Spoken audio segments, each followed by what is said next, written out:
Good morning to all of you. So today we are going to study the second part of data collection. In the previous class we have listened to what do you mean by data, what is data collection, what are the different methods which are used for data collection, and then we started with questionnaire, and in the previous class we have studied all types of questionnaire. Now we are going to study the remaining part of questionnaire, and we shall also be studying about checklist. Now the guidelines for designing a good questionnaire. Okay, we know now what are the different types of questions.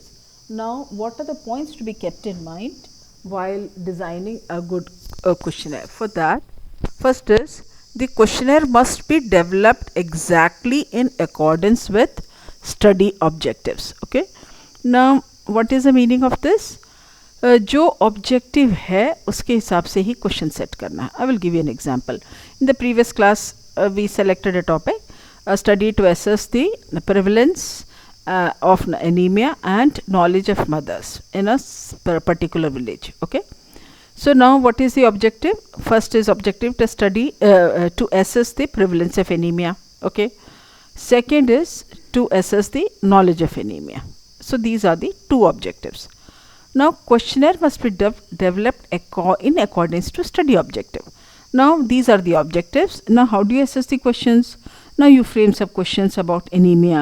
In anemia you would be checking the HB, you will be checking the sign and symptoms. So these are the two methods which we use for checking the prevalence of anemia. We will not be using infection control practices. Why? Because it is not in our study. ठीक है, आपको क्या समझ में आ रहा है? जो आपका स्टडी है उसके हिसाब से आपको क्वेश्चन सेट करना है. जो क्वेश्चन आपकी स्टडी से इम्पॉर्टेंट नहीं है वो आपको अपनी स्टडी में नहीं लाना है. ओके, क्योंकि हर स्टडी का अपना अपना स्पेसिफिक क्वेश्चन रहेगा. That is what it is written and it has to be framed accordingly. आपका पहला क्वेश्चन प्रिवलेंस ऑफ एनीमिया है तो आप प्रिवलेंस ऑफ एनीमिया पे क्वेश्चंस पहले सेट करेंगे. Second is knowledge of mothers regarding anemia. That will be your next part. So this is how you have to frame the questions in accordance to the study objective. Next is questionnaire should begin with the instructions for the respondents to provide the responses. ठीक है, respondents कौन है? वही mothers हैं जो उताई village में रहते हैं. They are the respondents. Now अब ये response कैसे करना है, कैसे टिक करना है कि डॉट लगाना है. Can you see this diagram? इसमें you have the instruction here must be put a tick mark in whichever is the right answer. Okay, तो कहीं टिक मार्क करना पड़ेगा, कहीं गोला करना पड़ेगा, ठीक है, कहीं ABCD लिखना पड़ेगा, whatever is the instructions, तो वो आपको लिखना है. Next is drafting of the questionnaire should be concise, precise and brief because lengthy questionnaire may lead to boredom among the respondents. Okay, suppose our own topic prevalence and knowledge of anemia. अगर मैं 60 questions लेके चलेगी, वो question ऐसा पलटा के देखेंगे तो then people will not even be interested enough और will not be motivated enough to answer. पर क्वेश्चन 25 है, ठीक है, it's okay, now we will be ready. तो लंबा चौड़ा क्वेश्चंस ना करें. So once there is a scope of only limited questions, तो आपको क्या करना है? आपको ये करना है कि जो क्वेश्चंस है उसका प्रिसाइज होना चाहिए. प्रिसाइज मतलब टू द पॉइंट होना चाहिए और बहुत लंबे लंबे, कंसाइज मीन्स बहुत लंबा लंबा क्वेश्चंस ना बनाए. Just ask do you know the meaning of anaemia, बस. That is all. That is one of things. Concise, to the point is precise, brief मतलब शॉर्ट में आपको पूछना है. ठीक है. Next is language of the questionnaire should be according to the respondents' knowledge about a particular language. ठीक है, suppose if you are planning to do a study in उताई village, आपको इंग्लिश काम नहीं चलेगा. ठीक है, you frame your questions in English but it has to be translated to Hindi. क्यों? क्योंकि वहाँ के लोग हिंदी पढ़ लिख सकते हैं. So that is why the question is very very important. Next is questions outside the respondents' experience should not be asked.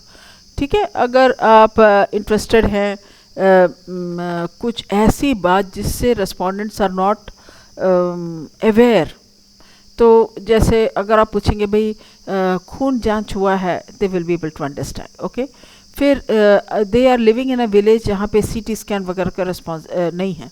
अगर कोई दूसरे स्टडी के चक्कर में आप पूछ रहे हैं कि भाई आपका MRI हुआ है कि नहीं, so this are the questions which is beyond the respondents experience, ठीक है।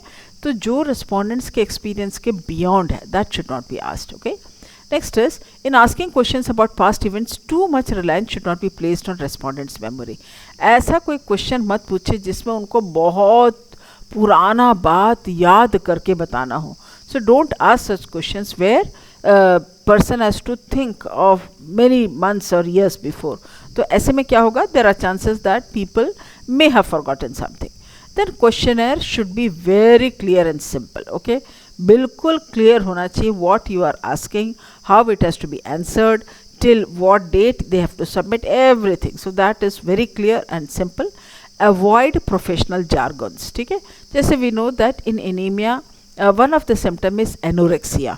तो आप क्वेश्चन ये नहीं लिख सकते आपको एनोरेक्सिया है कि नहीं, एनोरेक्सिया वो लोग नहीं समझ पाएंगे. Okay, so even though you are interested to ask about anorexia, आप उसको कॉमन वर्ड में लिखेंगे, क्या आपको भूख लगता है कि नहीं. Okay, so that is avoid professional jargons. Professional jargons मतलब ऐसे वर्ड्स जो आपको समझ में आता हो but they are not able to understand, so those word should be avoided. Next is, as far as possible open-ended questions should be avoided. Open-ended questions इसलिए avoid करते हैं, why? Because then to analyze it becomes very difficult. Okay, जैसे अगर मैं पूछूं आप anaemia के लिए आप क्या क्या स्टेप्स उठा रहे हैं, so different people might give you different information. Then to analyze becomes very important. Avoid questions with difficult concepts which is not understandable for the respondents. ऐसा words मत use करिए, ठीक है, ऐसा areas don't ask which is not understood by the respondents. Okay, next is controversial and ambiguous questions should be avoided. ठीक है, controversy मतलब जिसमें clear नहीं है what is right है कि wrong है, जिसका clear नहीं है उस टाइप का क्वेश्चंस ना पूछे. एम्बिगुअस मतलब ऐसा क्वेश्चंस जिसमें मोर देन वन मीनिंग हो. फॉर एग्जांपल मैं अगर पूछूं what is the value of education, okay, so value of education can be talked in terms of money, it can be terms of they can respond in terms of skill which you have learned, ठीक है, they can also talk in terms of about your personal experiences about that particular course etc. So इस type के questions जिसमें एक से ज़्यादा अधिक meaning है. Okay, suppose if your my question is what is the value of your parents, so again this type of things are having more than one answer. So this type of question should not be avoided, should be avoided. Then structure of the questionnaire should be according to the form in which the responses are to be recorded. ठीक है, questionnaire कैसा होना चाहिए, वैसे ही form में होना चाहिए जैसे जिसका रेस्पॉन्सेस आप रिकॉर्ड करना चाहते हैं. Okay, cross check the respondent by asking same information in two different ways. ठीक है, फॉर्म देने के बाद आप वही इन्फॉर्मेशन को दो बार पूछिए अलग अलग तरीके से, so that you are you are confirm that the person knows. ठीक है, जैसे for example age of the mother, you have written 18 to 19 years and second is 20 to 21 years, suppose ऐसा आपने लिखा. ठीक है, तो आप क्या पूछेंगे, age of mothers 18 to 19, this mother may be 19 years 2 months. ठीक है, तो वो पूछे कि भैया मैं आपका कितना उम्र है, you will be asking, so she will be telling भाई 19 साल हो गया और 2 महीना ऊपर हो गया है. So now you have to ask them whether they know where to put it. ठीक है, 18 to 19 है, फिर 20 to 21 है. So this answer will come in 20 to 21. Why? Because 19 is completed age. ठीक है, 19 क्या है, complete, 19 years complete हो गया, उसके बाद वाला next slide में आ जाएगा. So this is what you ask them twice to know whether आप जो चाह रहे हैं वो समझ पा रहे हैं कि that you have to do. Next is a mail questionnaire should be accompanied by introduction to the study, purpose and direction to fill the questionnaire. अगर आपने क्वेश्चन मेल किया है, you have to write why you are doing, what is your study, why are you doing this study, and what is the instruction of filling the questionnaire. So that has to be added. Then abrupt ending should be, अचानक से question खत्म हो गया, इस type का होना नहीं चाहिए. Okay, now with sequence of questions. There should be logical sequence of question in questionnaire, ठीक है। लॉजिकल सीक्वेंस मतलब जैसे for example symptoms of anaemia, we have mild symptoms, then it comes to severe symptoms, ठीक है। तो logical, you start with weak symptoms, you can start with anorexia, okay. तो ऐसा then फिर वो सिम्टम्स जैसे डेवलप होता है उसके हिसाब से सीक्वेंस रखिए। सो that is logical sequence. Next is logical can also mean by, आप पहले जनरल क्वेश्चन पूछ लीजिए, व्हाट इज एज, कहाँ पे रहते हैं, how many family members, what is a family monthly income, these are all general things. Then you come to what you want to ask. So that is, second will be prevalence, then you ask about prevalence, third is knowledge, next you come to knowledge. So this is all logical sequence. Researcher must ensure that the answer to question is not influenced by previous questions, ठीक है। ऐसा कोई question मत लिखे जिसमें previous question से second वाले question में कुछ हिंट मिले, इस टाइप का क्वेश्चंस नहीं पूछना चाहिए, ठीक है। फॉर एग्जांपल अगर my question is don't you have anorexia, आपको भूख तो नहीं लगता है ना, ठीक है। फिर नेक्स्ट आप क्वेश्चन पूछ रहे हैं भूख नहीं लगना, टिक मार्क करिए, you have made a list, भूख नहीं लगना, थकावट होना, सांस फूलना, दीज आर थिंग, ठीक है। आपका प्रीवियस क्वेश्चन क्या था, आपको भूख तो नहीं लग रहा है ना, ऐसा question. So don't write such questions जिससे प्रीवियस क्वेश्चन से सेकेंड क्वेश्चन में कुछ इन्फ्लुएंस पता चले। Question should flow from more general to more specific, general questions आप पूछिए, then you come to specific questions. Then is sandwich theory states that a questioner should start from demographic profile of a subject followed with specific questions according to objectives of study. एक theory होता है that is called as sandwich story. What does it state? That you have to start asking from demographic profile. What is demographic profile? What is your age? In which class you are studying? What is your father's educational status? What is your educational status? What is your family monthly income? All these things. How many siblings do you have? What do you eat? Are you a vegetarian, non-vegetarian? All these things. So these are all demographic profile. Then you come to the specific questions. Next is question construction. What points to be kept in mind? Use statements which can be interpreted in the same way by all subjects. ऐसा भाषा use करिए so that all people, जितने respondents को आप दे रहे हैं वो सभी एक तरीके से समझ जाएं. Use statements where the person have different opinion traits will give different answers. ठीक है, हमने अलग अलग टाइप का क्वेश्चन पूछे. If you remember my previous class, rating questions. ठीक है, some people may agree to have a cesarean section, some people may not agree to have it.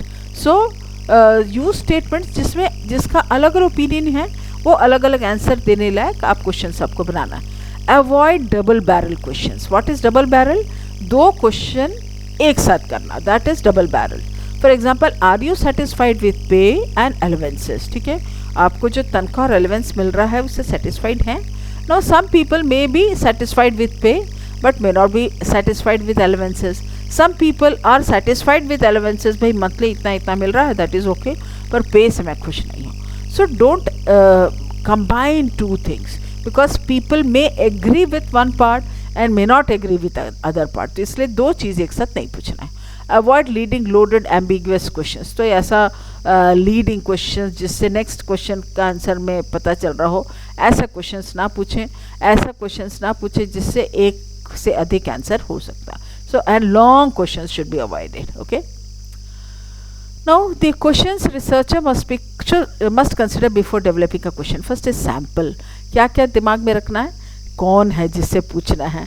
वो जैसे अभी हमारा टॉपिक था, किससे पूछ रहे हैं, अच्छा उताई के विमेन से. Now this is sample. Method, how are you going to ask them? Okay ठीक है, इसको हिंदी में लिख के वहाँ सब पढ़े लिखे हैं, सो आई विल गिविंग या फिर I will be using interview method. So what is the method what you will be asking. Third is questioner. आप क्या पूछने वाले, that is your questioner. Results is आप ये डाटा कलेक्शन करके करोगे क्या, so that is the results. Then cost, we should know how much amount is required. Research studies requires money because जैसे फॉर एग्जाम्पल HP टेस्ट करना, उसके लिए पैसा चाहिए, पेपर चाहिए, कहीं से टाइप करवाना पड़ेगा, सो मैनी थिंग्स. सो कितना कॉस्ट लगेगा, दैट इज टाइम स्केल. एक महीना मिल रहा है, 2 महीना मिल रहा है, 1 साल मिल रहा है, what is the time scale. So in every research This is what you have to keep in mind. What is your sample? Which method are you using? How to use the questionnaire? How are you going to use the questionnaire? What is the results? And what are you planning to do with the results? The cost incurred for the research and time duration. कब से? May 2020 to December 2020. That is time frame. So that has to be found. Now question construction, avoid negative and double negative questions. Negative questions मत पूछिए. Don't you have lack of appetite? This is a negative questions. ठीक है, ऐसा तो आप उससे क्या पूछ सकते हैं? आपको भूख लगता है कि नहीं. Okay, so this is avoid negative questions. Double negative questions is example is I can't go nowhere tonight. Can't is cannot. Can't means cannot. आपका एक नेगेटिव वर्ड है. nowhere is another negative word. so ये इस type का double negative भी ना use करें, एक नेगेटिव भी ना यूज करें. यूज पॉजिटिव स्टेटमेंट है ना, use positive statement. Okay, negative statements ना यूज करें. Do not make assumptions about respondents. Assumption मतलब हाँ मान के चलना, हाँ वहाँ इसको मैं दे दूंगी क्वेश्चनर वहाँ उतई के लोगों को, क्योंकि I have assumed that all of them will be able to read and write Hindi. So this is assumption. ऐसा एजम्पशंस नहीं करना है. Use clear and comprehensible wording. जो वर्ड आप यूज़ कर रहे हो एकदम क्लियर होना चाहिए. People should be able to read and understand. Use correct spelling, grammar and punctuation. ये बहुत इंपॉर्टेंट है, because when people will be reading, spelling mistake should not be there, so that has to be kept in mind. Now we have how to method. The method of question administration is we have postal, phone, and we have one more method. Postal also can be used. It is low cost and anonymity. Once you post it, the questions visually we don't have any name, so they can send it. Okay, so that is anonymous. Anonymous मतलब किसने भेजा ये आपको पता नहीं चलेगा, so that is called as anonymous. Next is phone. Phone is high speed. Rapport आप आराम से बना सकते हैं रेस्पोंडेंट से. Detailed questions can be answered and there will be high response rate, क्योंकि आप फ़ोन से बात कर रहे हो. सो आप पूरा जैसे क्वेश्चन आप उतई विलेज में जाके क्वेश्चन का लिस्ट आप दे के आने से some people may do, some people may not do. पर अगर आप फ़ोन से डायरेक्ट बात कर रहे हैं, so people will be able to do that. Electronic, suppose if I'm mailing the questions, the cost will be very less, the speed is very high, anonymity still can be maintained and not labor intensive. It does not require much labor. Personally administered, खुद जाके दे रहे हैं, so detailed questions can be asked and there is high response rate. Okay, now advantages क्या है? They are cost effective, है ना, कम पैसे में काम हो जाता है, so that is cost effective.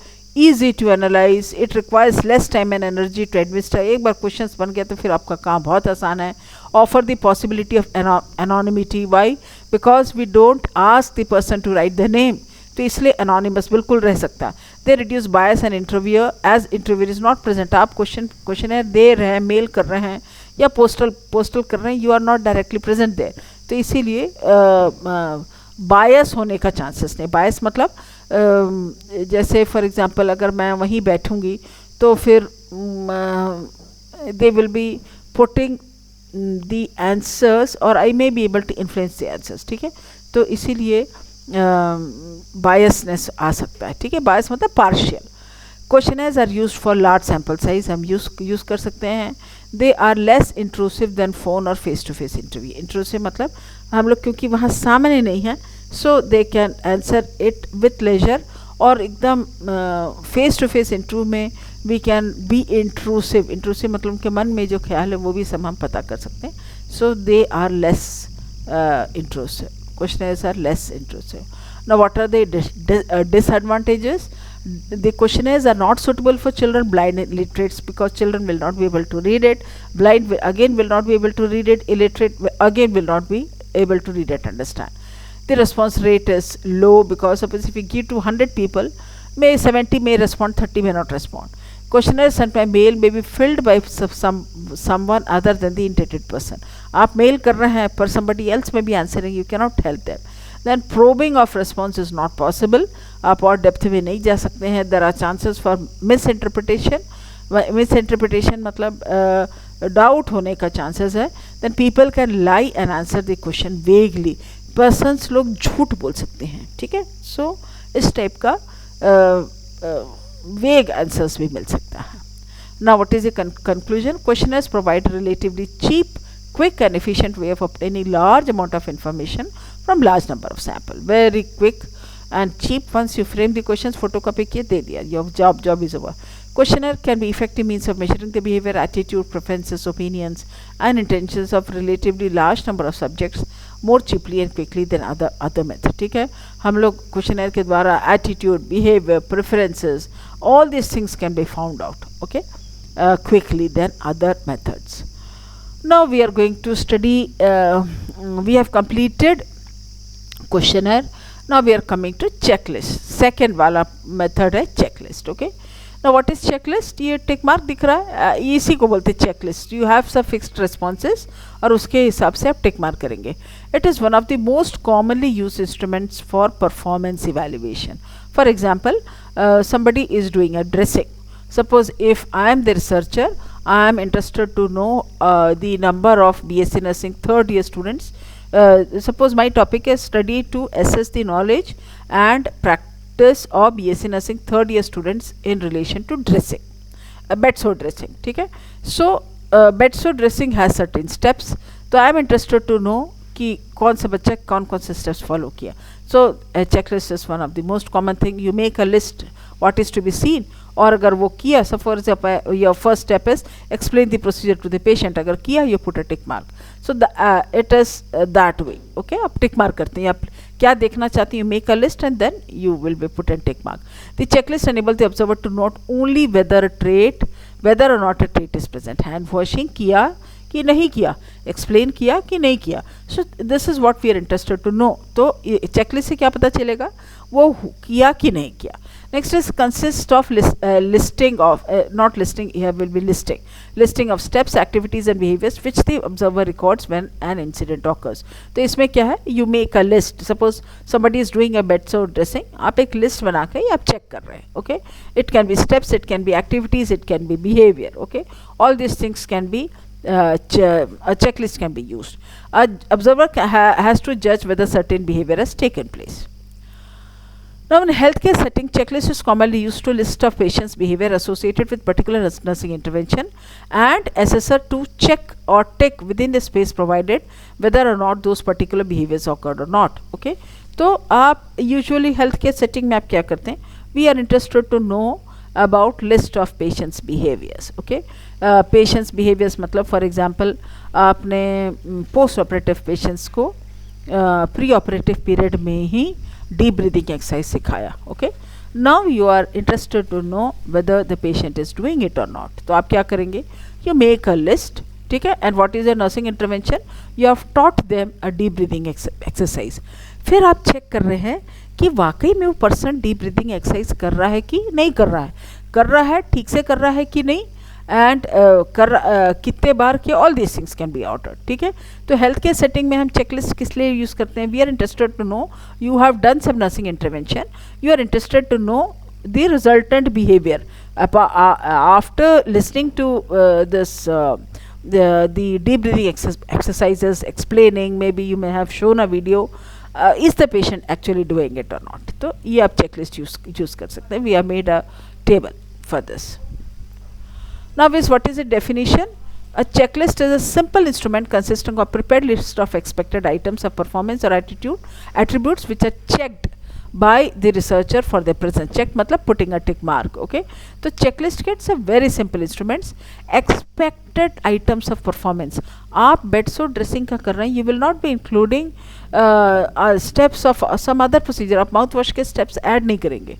You will be adding only expected steps, that is whichever procedure you are planning to see or whichever practice you are planning to see, वो list का आप करेंगे, ठीक है. For example now is a time of COVID, there is a problem which is called as mask mouth, because the nurses who are nurses and all healthcare professional who are wearing the mask for the long time, so they have symptoms of mouth mask mouth, जिसमें oral ulcers हो सकता है, cheilosis हो सकता है, cracked lip हो सकता है, हैलिटोसिस मतलब बैड स्मेल आ रहा है कि नहीं. तो आप यहाँ पे क्या कर रहे हैं, दीज आर दी सिम्टम्स, तो आप उसका लिस्ट बनाएंगे, एक्सपेक्टेड आइटम्स ऑफ परफॉर्मेंस. तो ये आप कोविड के मास्क माउथ में बता रहे हैं, but you will not be adding in bed so. तो ऐसा एक्सपेक्टेड लिस्ट है. Checklists are constructed by breaking a performance and the quality of a product which specifies the presence or absence of attribute or trait which are then checked by rater observer. ठीक है. Suppose आप यहाँ पे क्या लिखा है, we break the performance. What are we breaking? For example, your study is a study to assess the knowledge and practice of BSc Nursing third year students related to bed sore dressing. ठीक है. आप checklist किस में use करेंगे, not on knowledge but for practice. Practice का आप check कर रहे हैं.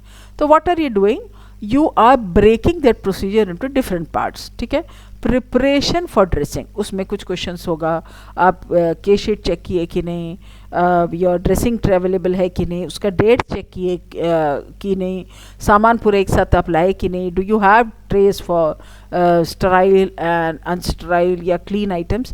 तो ऐसा things which has to be done before the procedure, during the procedure and after the procedure.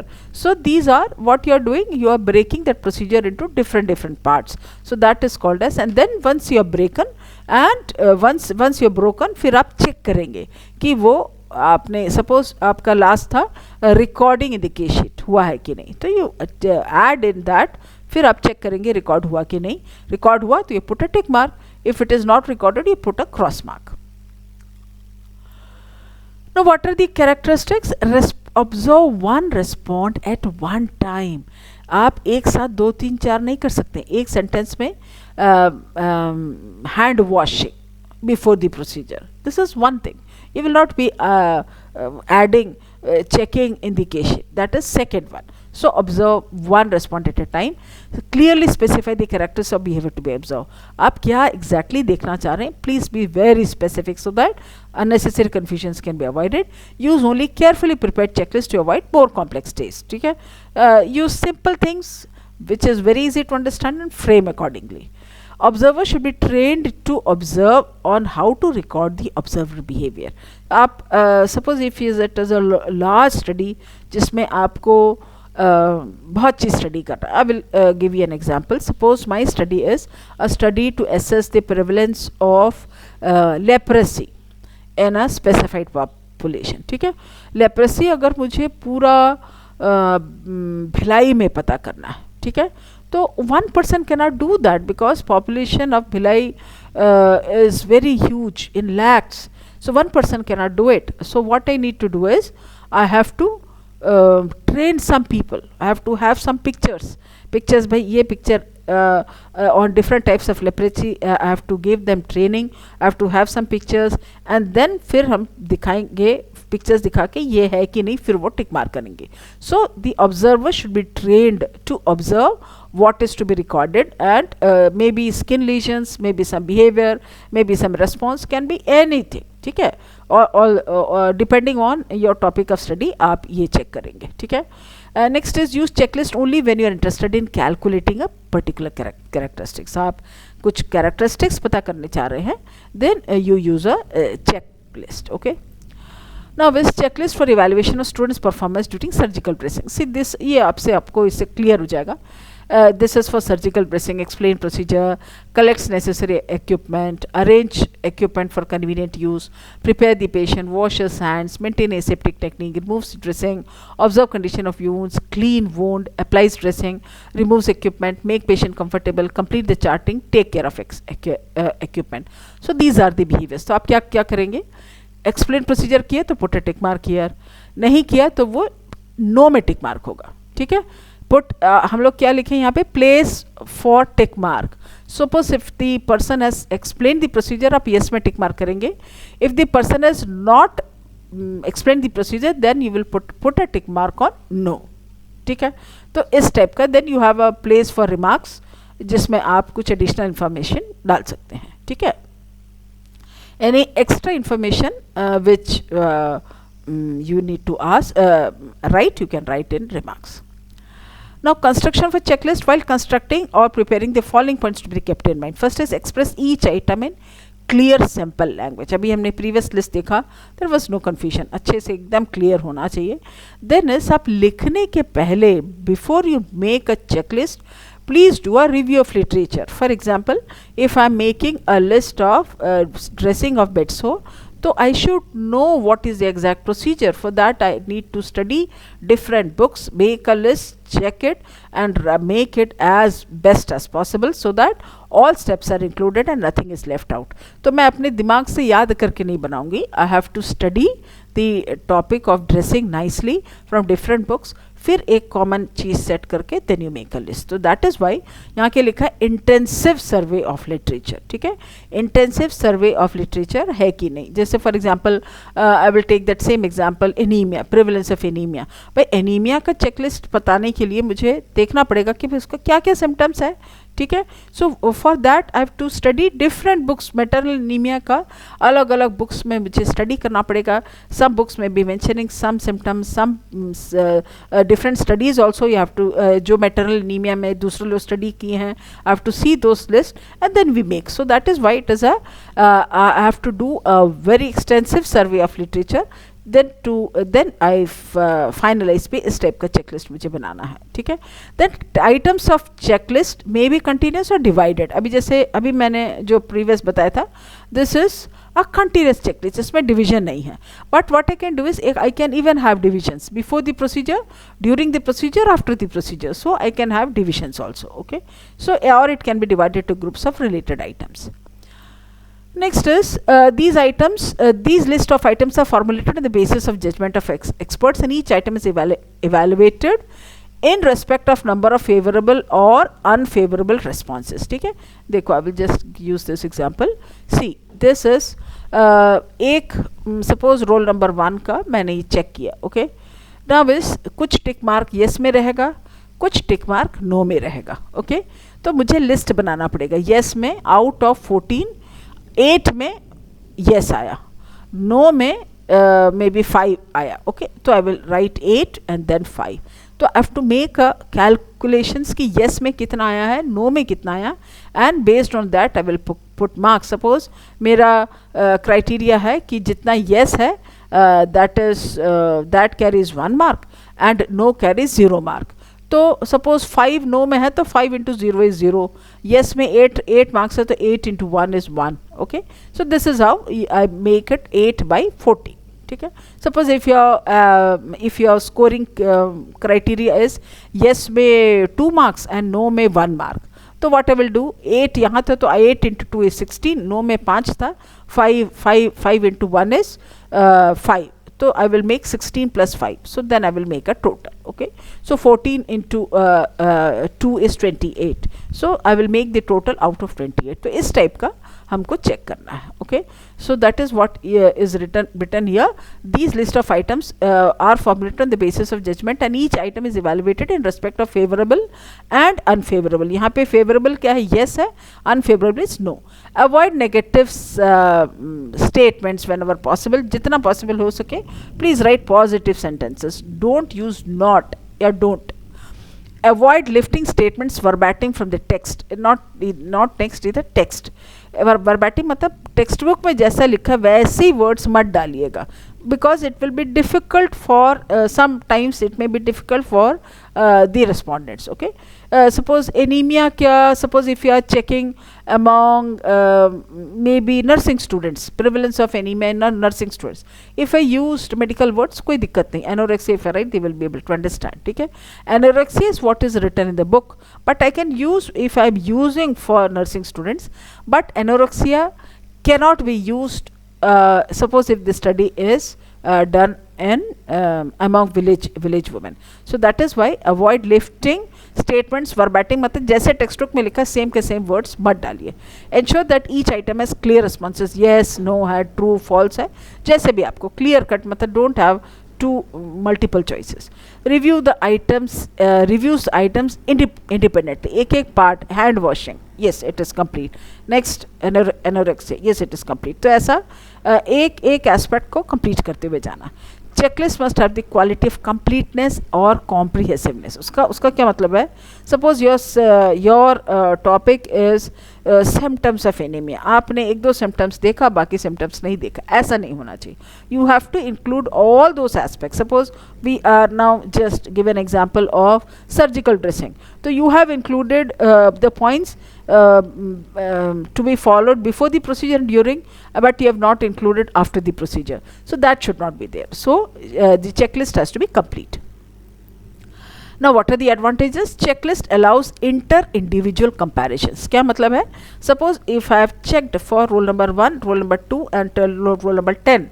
So this checklist, because मेरे पास specific marks है, I have to just put a tick mark, and by using a tick mark मैं उसको calculate कर सकती हूँ, and then I can find out कि roll number 1 को 25 में somebody has got 14, somebody has got 25, somebody has got only 5 marks. तो this is how checklist help us to understand inter individual, मतलब एक दो या दो से अधिक इंडिविजुअल के बीच में कंपैरिजन कर सकते हैं by using this checklist. It provides a simple method to record observation. If you want to observe anything, आप आराम से कर सकते हैं. Adaptable to subject matter areas. Whichever your topic is anaemia, you make a checklist of anaemia. If your topic is in relation to maybe hygiene practices, personal hygiene practices, make a list of that. So depending on your subject matter, make a list. Then it is useful in evaluating learning activities. This is sorry. So this is very important learning activities, especially in procedures. For example, in nursing, what we do is we use a checklist to know whether you have learnt the procedure rightly or not. For that, best is use a checklist. Helpful in evaluating procedure developed. Any procedure this can be used. For properly prepared, it allows the observer to contain the direct attention. ठीक है, आपको hand washing किया कि नहीं, आपको उसी पे focus करना. Next question is recording. तो आपको चेकलिस्ट से एक स्पेसिफिक आइटम में आपका कंसंट्रेशन रहेगा. You will not be observing other things. Okay, so this are the advantages. और भी है, checklist have the objectivity to absorb evaluate characteristics. एक characteristics can be evaluated very nicely, and it is useful for evaluating those processes which can be subdivided into series of action. It was a surgical dressing procedure. What you have done is you have divided it into a series of action. So which is used for evaluating and decreases the chances of error. Suppose if I have a checklist of procedure of surgical dressing, I will be using that same checklist for evaluating all 10 students. I will not be utilizing some other thing. एक में use किया, एक में नहीं किया. Suppose if I don't have such type of checklist, the issue is I may observe some things in roll number 1, but I may be avoiding looking into 1 or 2 points. So these things can take place. So that is, if you have a checklist, so it is very good that it decreases the chance of error. ठीक है, सभी लोगों को 14 points में check किया है. So that is decreasing if you have a particular checklist. Now what are the disadvantages? Does not indicate the quality of performance. So the usefulness of checklist is limited. Just I will come to the best. Will give you an example. हमारा second point was hand washing. ठीक है, आप tick mark करें hand washing किया कि नहीं किया. तो किया तो you put a tick mark in yes, and second but you are not able to assess कि hand washing किया कैसे. All steps of hand washing practiced or not, ये आप नहीं कर पा रहे हैं. आप क्या चेक कर पा रहे हैं? इतना ही चेक कर पा रहे हैं कि हैंड वॉशिंग किया है कि नहीं किया है. But you are not able to assess whether it was done properly or not. Only limited component of overall clinical performance can be evaluated. We cannot have checklist for all these things. तो we have specific areas, especially कुछ procedural aspect है, we can use this checklist. Only the presence or absence may be procedure, may be practice. ठीक है, किसी चीज़ का practice है, or suppose if you are studying maybe different methods of cooking, तो क्या practice वो लोग करना है, all these things can be studied. So this is practice. For example, COVID, I was talking about mask mouth. So what is the practice? Are they changing when it is wet? Are they putting it properly or not? All these things. तो इस type का चीज़ हम आराम से कर सकते हैं. only the presence or absence of attribute cannot be assessed. ठीक है. डिसएडवांटेज ये है कि आप सिर्फ है कि नहीं इतना चेक कर पा रहे, रेस्ट आप चेक नहीं कर पाए. It is a limited use in qualitative research studies. We cannot measure the quality, we can measure the quantity but not the quality. Okay. So now to conclude, checklist is very important method of data collection which ensures that we assess each and every aspects of our facts we want to assess. जो भी आपको assess करना है आप एक list बना सकते हैं, उसके हिसाब से आप check कर सकते हैं. And it is very good to assess the practice and performance. Okay. जैसे जो भी आपको performance check करना है और practice check करना है, this can be used. Okay. So that was all about checklist and some parts of how to prepare a questionnaire, then what are the points to be kept in mind, all these things we have studied. Thank you for a patient listening.